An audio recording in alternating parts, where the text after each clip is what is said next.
দেখো বন্ধুরা, এখানে দুই বন্ধু রিঙ্কু আর টিঙ্কু সাইকেল চালাতে এসছে।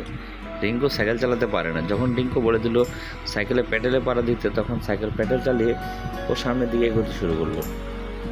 তার বন্ধু পিছনে উঠলো, কিন্তু পিছনে গল্প করতে করতে সাইকেল চালাতে গিয়ে দেখলো সামনে বড় এক বিশাল খাদ, কিন্তু তখন আর সাইকেলটি কন্ট্রোল করতে পারলো না। একজন পড়ে গেল, আরেকজন সামনে যাওয়ার পর হঠাৎ করে ভাবলো, কিরে পিছনে আমার বন্ধু কই? হঠাৎ দেখলো না। দেখো বন্ধুরা, এখানে দুই বন্ধু রিঙ্কু আর টিঙ্কু সাইকেল চালাতে এসছে। রিঙ্কু সাইকেল চালাতে পারে না। যখন টিঙ্কু বলে দিল সাইকেলে প্যাডেলে পাড়া দিতে, তখন সাইকেল প্যাডেল চালিয়ে ও সামনের দিকে এগোতে শুরু করলো। তার বন্ধু পিছনে উঠলো, কিন্তু পিছনে গল্প করতে করতে সাইকেল চালাতে গিয়ে দেখলো সামনে বড় এক বিশাল খাদ, কিন্তু তখন আর সাইকেলটি কন্ট্রোল করতে পারলো না। একজন পড়ে গেল, আরেকজন সামনে যাওয়ার পর হঠাৎ করে ভাবলো, কিরে পিছনে আমার বন্ধু কই? হঠাৎ দেখলো না।